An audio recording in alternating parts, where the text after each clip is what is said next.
Today we're going to talk about representing flow systems in GoldSim models. This is a presentation that I gave at our Seattle user conference last September. I've made a few modifications to it.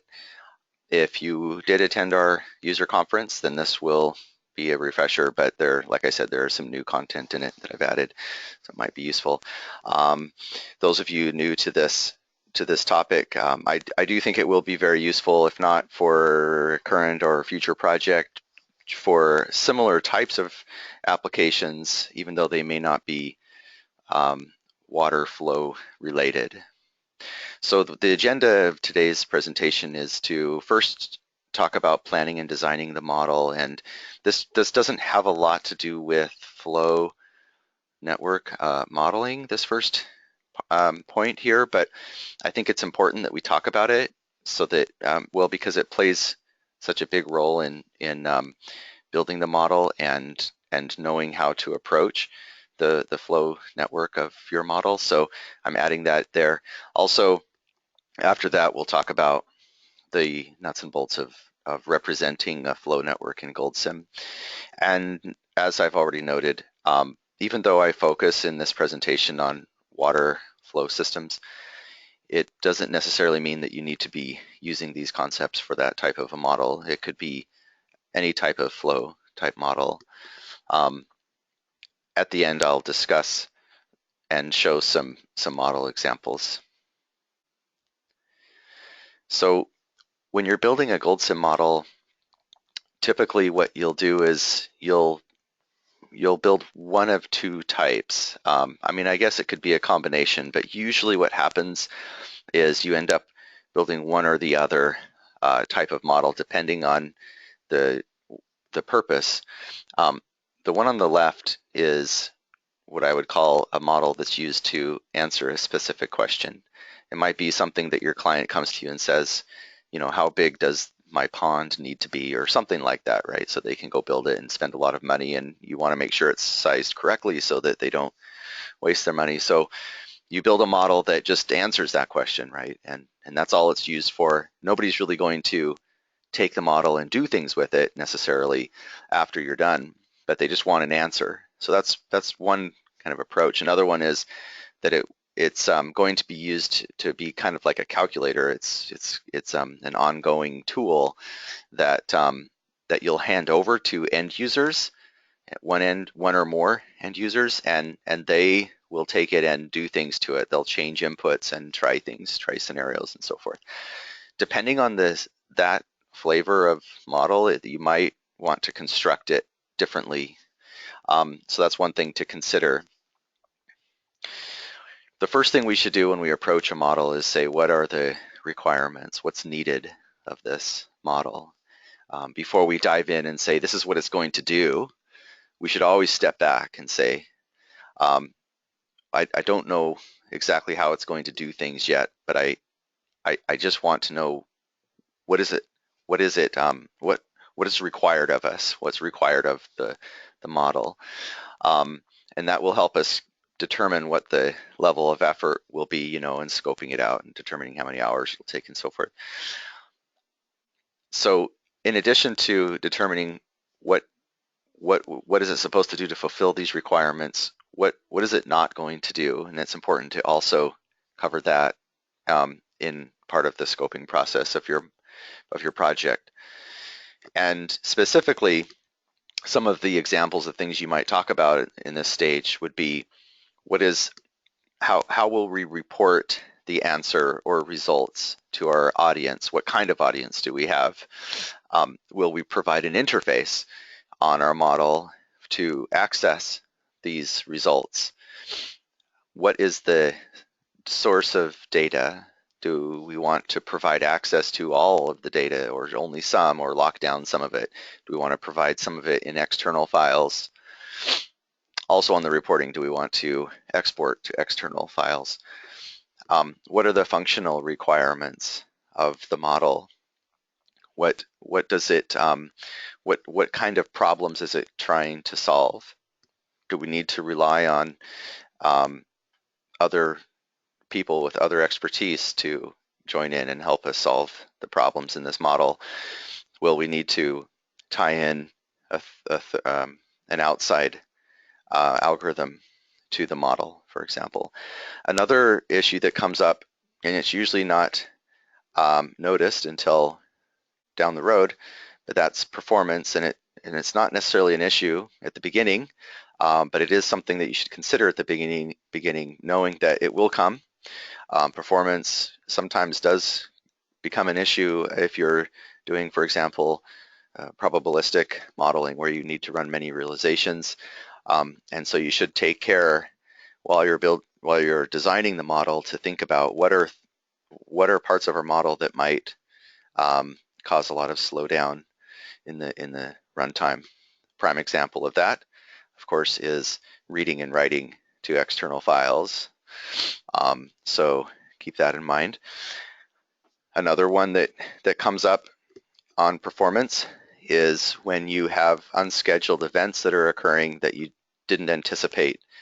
So always do when you're debugging your model or looking at things, or I guess testing the performance once you've got it up and running, always take the time to look at high resolution outputs. That there's a setting in your simulation settings where you can enable, well, if you have unscheduled events enabled, which is the default, if you choose to view the high resolution outputs, you can actually see in your model where you might be having a lot of unscheduled events occurring. This is a common place where there's slowdown in models that people didn't expect. Also delivery and maintainability. So what I mean by that is how will you deliver the model? Is there a report that goes with it, or are you documenting within the model? And how easy is it going to be for someone else that's totally brand new to this model? Are they going to have an easy time picking it up from where you left off? So all of these things need to be considered, probably more when you're designing your model. So first, we need to form, before we get into, okay, here's the water's moving from this pond to that pond, and I'm using, this conveyor and this pump and this treatment plant and all these things. Before we get into all of that, let's step back and say, how are we going to formulate the conceptual part of this? What are the basic components that we'll have in this model to fulfill our requirements? Should we draw a schematic diagram? I think that's always a good idea. Even from the very beginning, what are the main components?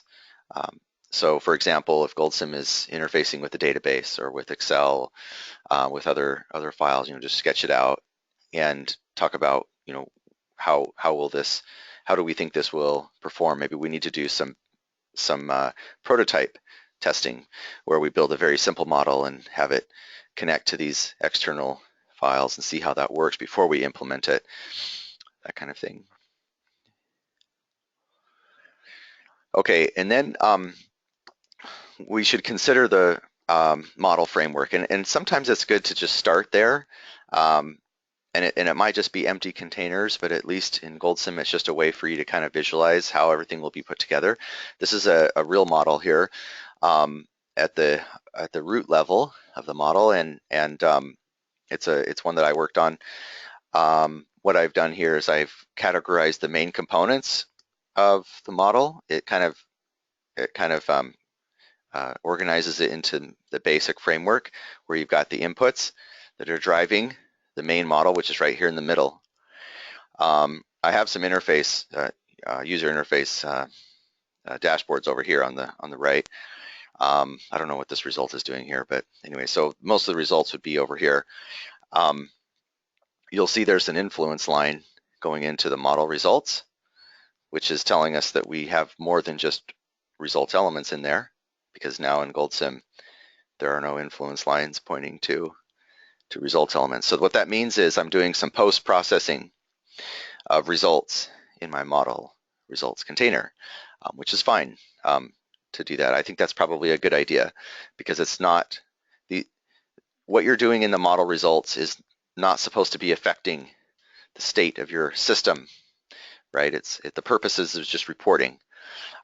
If you see an arrow coming back from results into system model, I would maybe question that because it could be confusing. It's not necessarily a result. It's more something that's driving what's happening in the system, and it might be a good idea to move that.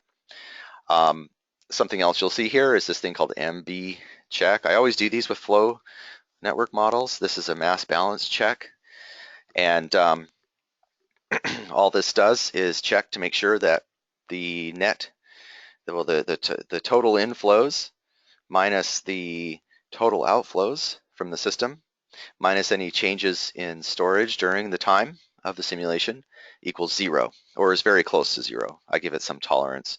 And we have model examples on our website where you can just copy paste an example mass balance check into your model, but it does require that you know your flow system, right? You need to know where are your inflows coming in, where are your outflows, and what's your change in storage. So it's not, it doesn't just magically make sure that you are that you have mass balance. You need to know where those points are and connect them. Also, I have a calibration results container here. You'll see that this is a different looking container. This is a conditional container, and what this is doing is it's turning on or off depending on whether I'm running a calibration type run, because I don't want the model to slow down if I'm not doing a calibration run. So there was some functionality in here that was only operable when we were doing that type of a run. So sometimes it's a good idea to use conditional containers in your model if you know, depending on the scenario that you have, there's some things you don't need to calculate, and why calculate them every time if you don't need them, right? So so you can just turn it off, or it's actually just disabling that part of the model, and it can save some runtime. Okay, so once that's all figured out, then you can draw out the flow schematic diagram. So this would be, in our example that we were looking at, this would be like drilling into this center container called system model, and then just laying out something on paper, not in GoldSim, right? Just something on paper that just shows, okay, here are the basic nodes or components or objects of our flow system, and just lay them out and just draw on there where the material will be moving to and from. You see I've labeled some of them. That's always a good idea. In addition, you would want to start adding notes to this, things such as what causes, for example, this overflow to happen, right? And you would write, when level in pond 1 reaches, you know, X, then flow goes that way. What would cause return flow to come from here to here? Maybe, you know, pond 3 gets to some level or something like that, right? And it's good to just write these out in notes. It's very helpful. There might be another one, you know, for example, supply A, supply B. These are demands in this flow system. And in here, there might be, you know, what's in this model, there's something that's driving the flow to go from pond 2 to supply A. And what is that? It might be something that's dependent on the level in pond 2, for example. And it's good to take note of that kind of thing. So anyway, once you have this all kind of mapped out, then you would be ready to start laying out the GoldSim model. And the next couple of slides I'll show you are from models that I personally worked on. I'm not saying that this is the way that you'd always want to build models, but it worked for our purposes. So this is a model where you can see there are a whole bunch of nodes here, and they're just containers, but you'll see that they look different than your default container, which is just an open box. These are closed boxes, right? So this means they're localized. And I did this for a very specific purpose. That was to give the model an object-oriented feel, so that when I refer to outputs inside of these containers, I give it the name of the container with a dot notation, right?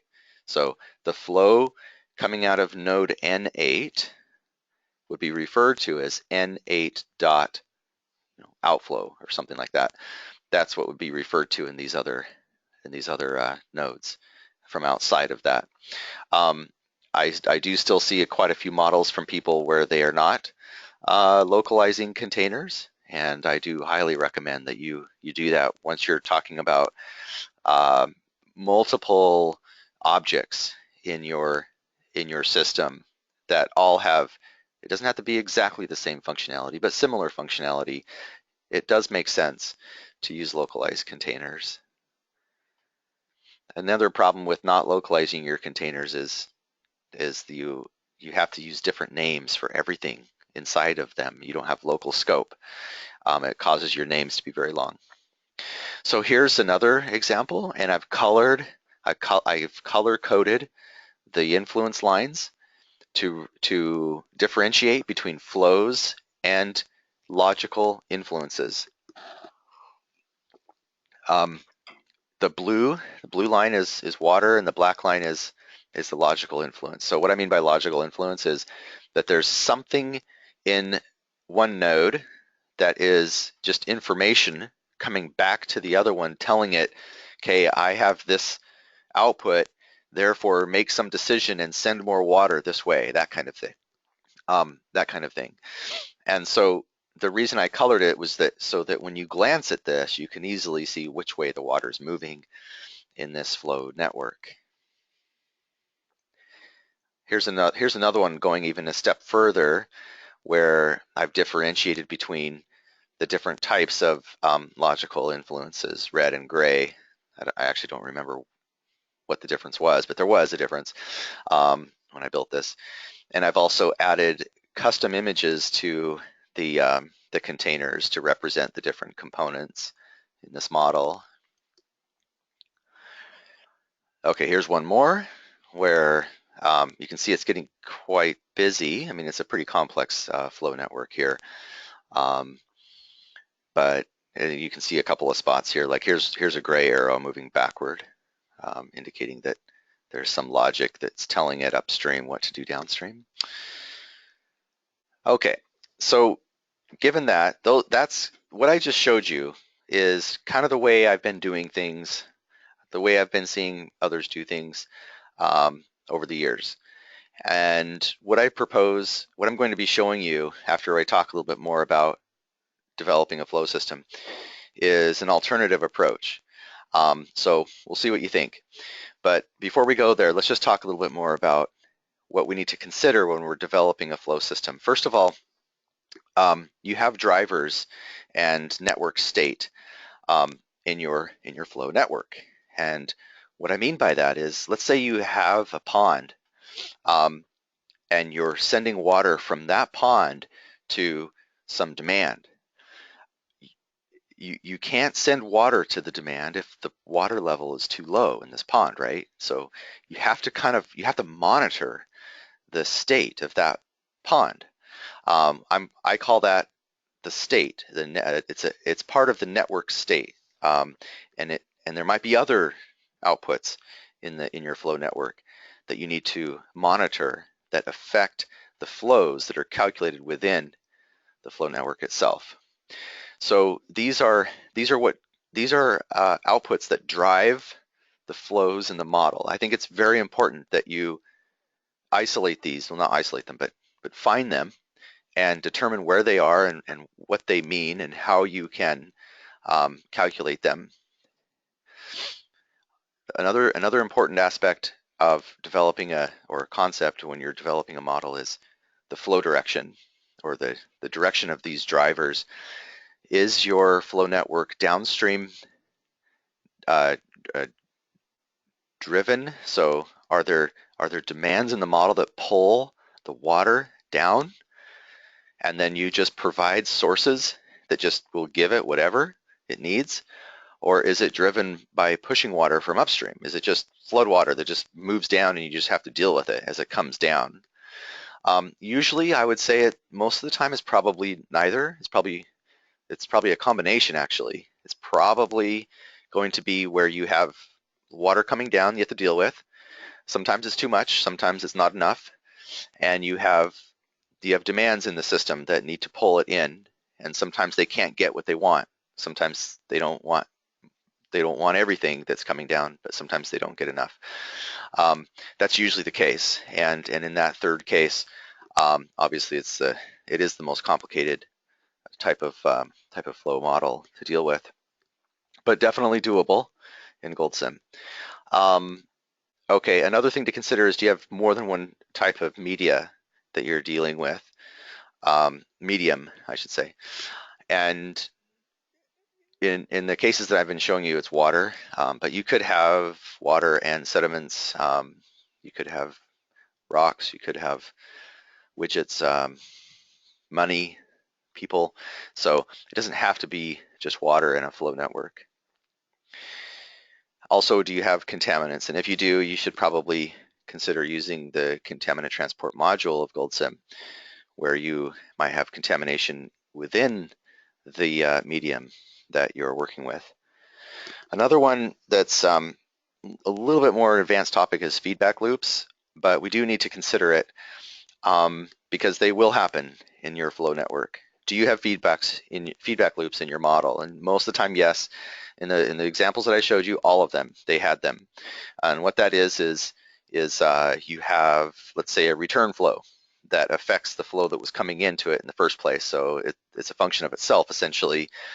The most common way to get around this is to use a delay of some sort, and that can be a previous value, or it can be an actual delay element that says that, okay, well, we just assume that it comes in a little bit later, and then we're able to break that recursive loop. Another option is to iterate, use a looping container. So put your flow solver inside of a looping container and loop multiple times during the time step until it solves the problem. That would be a little bit more advanced topic, but definitely something you could do in GoldSim. Okay, so how should we represent flows? Now, the one on the left, container objects is what I'm calling it. This is what I've been showing you up to this point, what I've seen most people do. And what this is it's an emphasis on nodes or objects within your system, right? So those containers or those closed boxes that you saw, those were the objects in the flow system. So that's what you use to represent those things, is the container. Now, some of them you saw, I changed the icon of the container, but anyway, they're a container, and there's a whole bunch of stuff inside those containers that is used to represent that object. You include the drivers, the state of the system, the parts of your system within those containers. Also the parameters of those. So for example, you might have some geometric functions to represent your tailings facility, for example. That would be all in that container. There might be a lot in there, but it's everything that has to do with that tailings facility would be in that container. You might also, oh, and by the way, you could even put the input data inside that container. You don't have to have the inputs outside because it has to do with just that object. So that's also a possibility. Although sometimes it's not a good idea because you may want to have your inputs in tables that are then referenced to all of your different objects throughout the model using, a vector or a matrix. But anyway, the way that you refer to the state of your objects then would be with the dot notation again. So in this example I have down here, tailings dot volume. That means we have a container called tailings, and inside of the container is an output called volume. And to refer to that outside of the container, outside of this object, we would call it tailings dot volume. And it's very easy to read that way. That is if you localize the containers. Okay. This new approach, or I guess I should say an alternative approach, may not be new to some of you, is what I would call flow elements. And this is where you put emphasis on the flow network rather than the individual objects of the network. So you separate the flows from the drivers in the network state in an effort to preserve only the elements that are driven by the the flow of material or water. So you refer to the state variables, these drivers, outside of the flow container. So what you do is well, I'll show you what you do. And then you end up calculating or updating these flow drivers outside. Okay, so here's a fairly simple example. The model on the left is one that I built a long time ago. And what you see here is that there's this colored thing going down right down the middle. That's a river. It's supposed to be a river. There's a diversion up here called UD, upper diversion. There's a lower diversion down here. Well, in both of these cases, you can see that there's something weird going on. See, in this upper one, there's an arrow going both directions. Well, the water doesn't really go both directions here. It only goes one direction. But the problem is that I'm in the upper diversion, I'm referring to the river in order to determine what I can have flow down into this point. So that's why there's arrows going both ways. In the lower one, you can see I have two arrows. Well, I have one arrow from up here and another going back. In reality, there's only one arrow supposed to be going through here. I had to figure out how much I pumped, then tell the next one downstream that I have to remove that much. And so you can see that because I'm mixing logical influence lines and flow lines, you really can't look at this as a flow network by itself. Unless I perhaps color coded, only the lines that had to do with flows, then it might start to appear that way. But right now you can't really visualize it that way. In fact, I might want to just turn the lines off, which you can do, right? You can filter the lines and then just draw my own lines or something. But in that sense, it's not as efficient at telling me what the flow diagram is. But on the other hand, if I ever need to refer to, this BGR element, this stands for something something reservoir, I just put BGR dot and then whatever the output is. It's very straightforward that way as far as objects go. But then if you compare that to the same exact model, right? I get the same answer, just built in a different way, which I did more recently. You can see that what we have here are just flows in these arrows. I happen to color them blue. I didn't have to. They could be black, but I just colored them blue. But anyway, so now you see here that we have an upper diversion located on the river that then points to, this is a junction. It's the GoldSim sum element, but I'm using it as a junction, right? So I'm just dumping a bunch of stuff into this. I have all these flows coming from different directions. I add them up, and the sum is then flowing into a reservoir element.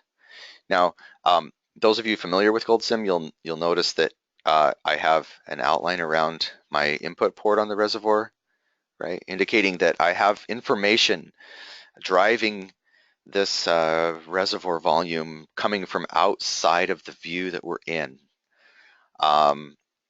That didn't necessarily need to be the case before. Well, you can see that there is a line around that, but it didn't need to be that way. I probably have output or data coming in from outside, but I could have moved everything into that container, and it would be a standalone. But anyway, that's something to consider, right? In order to understand what is driving the changes that are happening in this reservoir, I need to go outside of this container to see what's driving it. However, I will always know by looking at this view where all the water is going. That's the important part, right? Because a lot of times that's what you're trying to always check. Am I accounting for all the flows in this thing? Well, if you set it up, if you hold strictly to this concept of visualizing the flow network with just the flow elements, and you do not allow flow influence to exit or enter from outside of this view, then you will see all water flows in this view. And what you'll see later on is that does facilitate mass balance checking in a much more efficient manner. Okay, here's another example that I I implemented from an existing mine water balance model that we have on our website. So you can download this mine water balance model. I've rearranged these containers just to fit on this screen. They actually, if you downloaded that model, you would see images in the background and stuff. But anyway, if you look at this model, you can see that because there are lines going different directions back and forth between all of these elements, it's not quite as easy to see where the water's moving. And in fact, that's because we are not showing only that. We're showing other things. Over on the right is exactly the same system, but I have removed everything except for the elements that are capturing the flows. And I've done one more thing. I've changed the icons. These are just individual elements. None of these are containers in here. There are no containers on the showing here. I've just colored. Most of these are sum elements, reservoir, and allocators. And I'm happy to show you the version without these changed icons so you know what they are. But anyway, for example, this is a process water dam down here at the bottom. This green input, the green diamond represents source in my particular case right here. So I instantly know where my sources are for the system. I also instantly know where my sinks are. Those are red. My routing nodes are the blues. That just means we're passing water through them. And the orange means it's a reservoir. So, very simplistic, but yeah, I think it very quickly gets the job done as far as describing what the flow system is doing. Anyway, so if I opened up this diamond, then you would see it's a sum element, and we're adding multiple external flows that are coming in as just data, right? It's just data that comes in. What you might see downstream of this dam is that there's an allocator, and it's saying we need water to go in 2 different directions, and so forth. If I go up a level, then what you see in the difference between these two methods, the container objects method, what you'll see is that you have your flow system, which I'm calling here the water management model. That's where the flow system resides. It's in there. You see a single direction from my inputs over to the flow network. There's just data and parameters that just tell you what those objects, how they're to be used, and then all of the calculations go on inside of there for calculating flows during the simulation.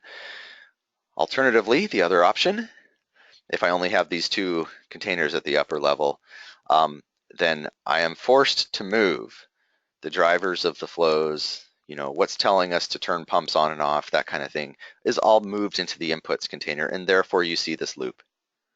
That's the feedback loop. Now, the feedback loop didn't just appear out of nowhere. It always existed. The only difference is that I'm moving it out of the flow system. Okay, so let's talk about a real example. And I'm going to open GoldSim and just show you this model. But just an overview here is a similar situation where we have inputs driving some flows, have mass balance and so forth. What I've done is I've removed from the flow network the drivers, and then you can see that there's this feedback. So let me just quit the presentation and show you that model.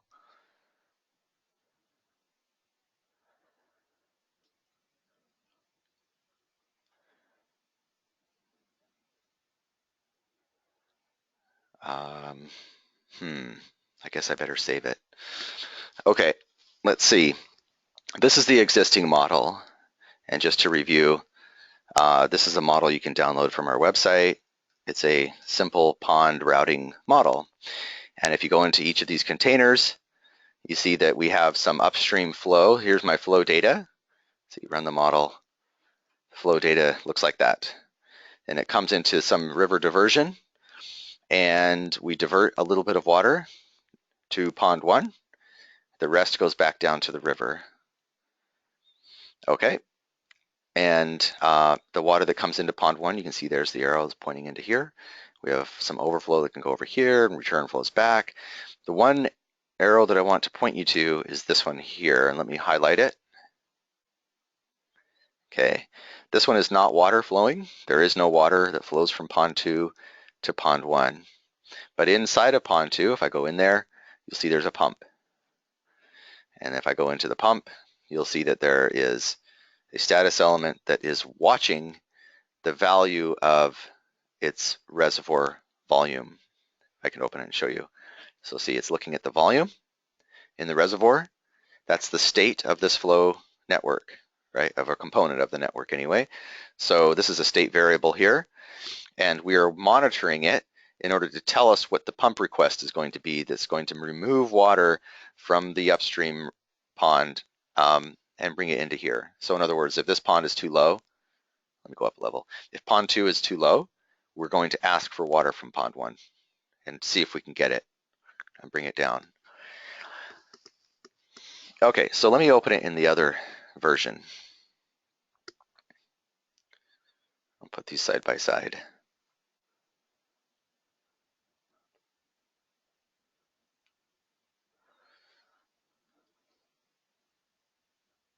Okay. Scale down a little bit so you can see it. Sorry, it's going to be kind of small for you to see, but anyway. Okay, up a level. Okay, so here are the two views looking at the same thing.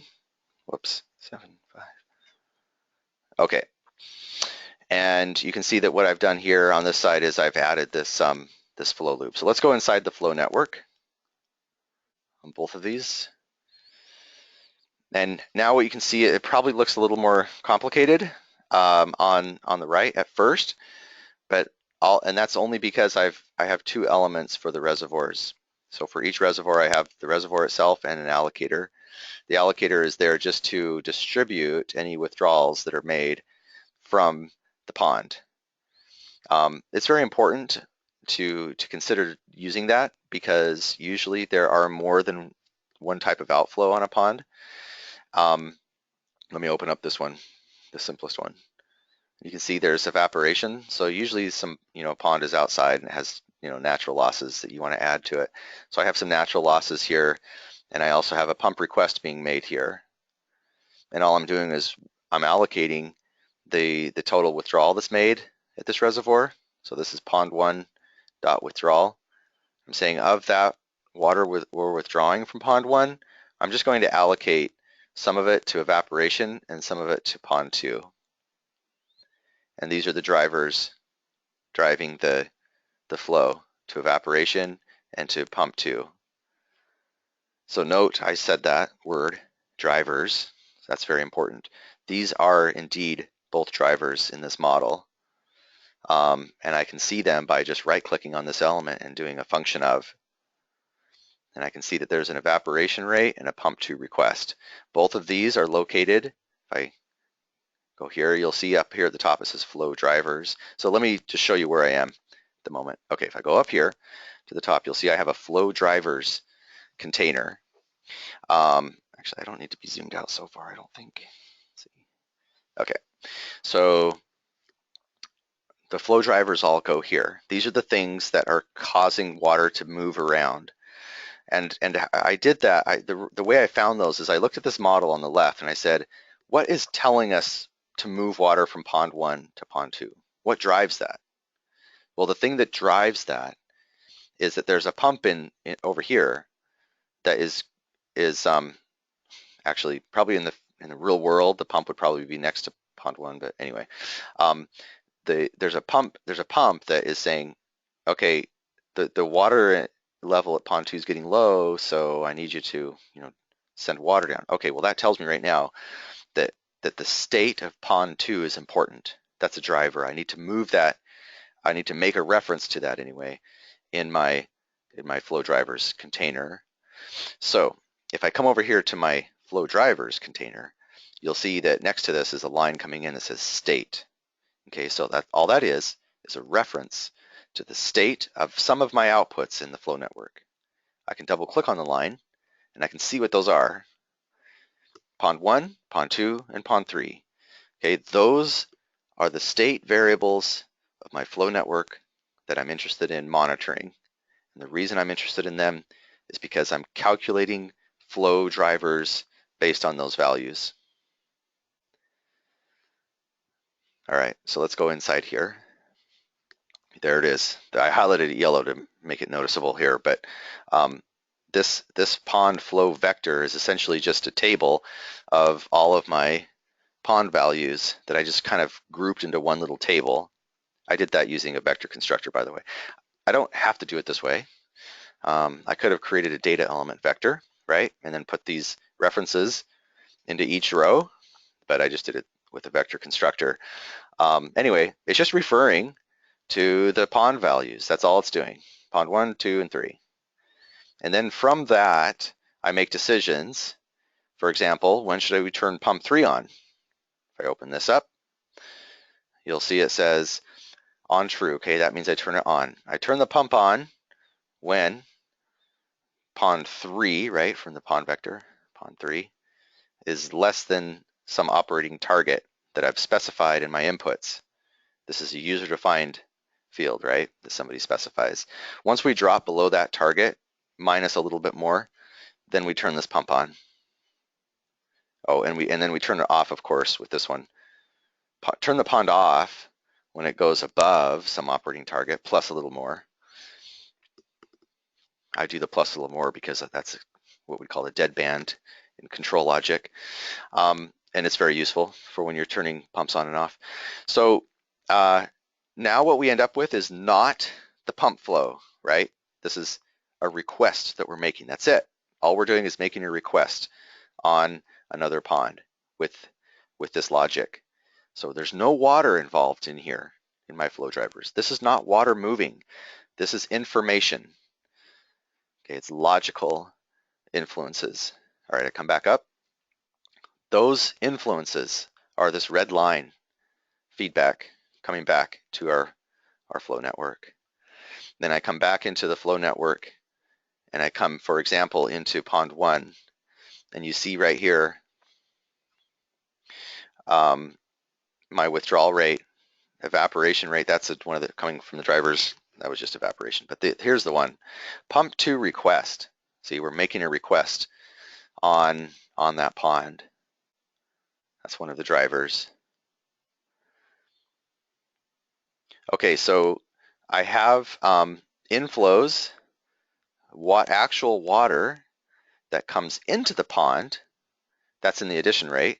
So this is actual water that's coming in. But on the next one down, I only have logic.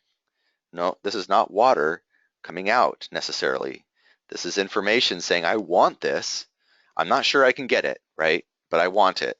Now, evaporation is a little different story. It's a function of what's in the pond, and it will always get water if there's water in it. But the pumping, it might turn off. So anyway, I add the two together, and I end up with a total withdrawal output. Okay, and that is found on the output element of the reservoir, and it's right here, withdrawal rate output. So this is the combined actual water flow moving out of this reservoir. So that's what is referenced right here going to this allocator. And when I open up the allocator, there it is, the amount coming in right here. And again, on this allocator, the output, these demands, this is not the flow of water, right? These are drivers. It's not the flow of water. If I go to the output on the allocator, I have the flows of water. Flow going to evaporation, flow going to pond 2. Okay, so what that means is it is now very simple for me to capture my mass balance outputs. So I know that I have 2 evaporation right there that I want to capture. And to be completely strict about capturing all of the flows, I really should add another element here, right? That is evaporation, or I should call it, I don't know, groundwater or aquifer maybe, or atmosphere. You know, it's a sink. It's a thing that is that water is flowing into. In this case, pond 1 discharge. to evaporation right there. All right, so this is a sink the water's flowing to. The way I would do this in a real model is I would go up one level and I would create another kind of hierarchy here where I say I have the atmosphere and the aquifer, and I would have flows all go into that. Because otherwise you would have flows coming from all the reservoirs into this aquifer, right? Because all of these have a to evaporation on it, and it would start to look a little bit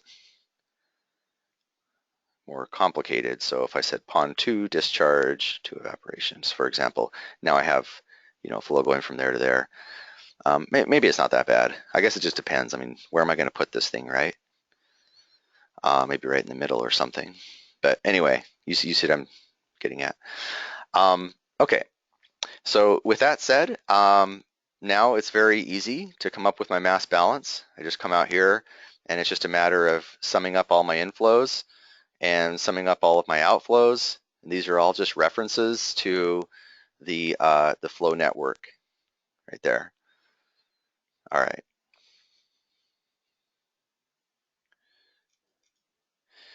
So I wanted to show you, I decided to, I was helping somebody build a model, and we decided to go forward with this approach on a real model. So this is a real model. I happened to save this screen capture in GoldSim 12.0, which is not released yet, sorry. So it doesn't look exactly like what you'll see. As you can see on the browser, and the toolbars are a little bit different, but anyway, for the most part, it would look the same. These GoldSim elements, you can see that I changed the icons to represent the this type of node that they are. The one with the blue and the gray, that's a diversion point. The node with a kind of a squiggly line with a blue here is a routed river reach. There's a lost reach. These ones with the leaves, these are irrigation demands.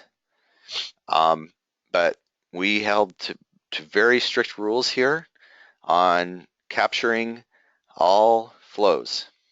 There's a lot of logic in this, a lot actually, in this in this model that is driving flows to and from these nodes, especially at these diversion points, and especially again at the dam release up here. So we make releases on the dam based on environmental requirements, which are quite complex. They have to send flushing flows down the river and so forth. And the flows, by the way, are being routed, right? So there's delays and dispersion of flows as it moves down through here, and it's in a 1 hour time step. And so it's not exactly straightforward on allocating these flows. And so it's very important that it's easy to see where the water's moving and always keeping track of mass balance as we're going through here to make sure that we're not just losing water mysteriously and not accounting for it. And so it turned out that we were able to build this model using the flow elements approach, and it did work out pretty nicely. So in conclusion, I would like to just say that not one is better than the other. No one of these is better than the other. They both have their strengths and weaknesses. So on the container objects method, it is object oriented, and there is something to be said of that. It's very nice to be able to say, reference an object with dot notation and say, I'm looking for the volume in this pond, for example. It is a clean way, very organized way to build a model. I will say, however, in this particular model that we did, there are lots of objects here, and the inputs for these are in their own containers in the inputs. So there is a whole series of containers still. I'm not saying I didn't get rid of containers, but it's just separate from the flow network. The functions driving the flows, those are in the objects, right? They're in the containers. The influence lines that you see are not necessarily flow paths. So that's kind of the summary of what you'd want to gather from doing that approach, the container objects. Now the flow elements, like I said, is flow centric. We're focusing on the flows in the system. And we keep the functions that are driving the flows separate from the flow network. In other words, we keep the logical influences separate. They're in a different page. So it provides us with a straightforward view of the flows. You can glance at it and immediately understand the system. Well, not immediately necessarily, but easier. It's more efficient to understand it. And it's simpler to check mass balance. And one other thing that I found is that there seems to be less chance of duplicating flow state outputs. So what I mean is, if you're using the container objects, there might be a better chance that you would refer to the same thing twice. In creating a new element, you would say, I need to create a reference that is looking at some outflow, and I'll call it the outflow, and I'll put it somewhere else. And you might do that again because you don't know. It's harder to find certain outputs, right? Because they're buried down in these containers. So you might not find them very fast. Whereas with the flow-centric option, all you do is go to the flow network and you just see it. It's just right there. You don't have to drill down further down a hierarchy into deeper containers to find any outputs that you're looking for. So that's kind of the difference between these two options. And I hope that's useful, and I'm happy to answer any questions that you might have either now or in follow-up emails. But that is the end of the presentation, and I do appreciate your time in joining, and I hope to see you next month. Thank you, and I will be taking questions now.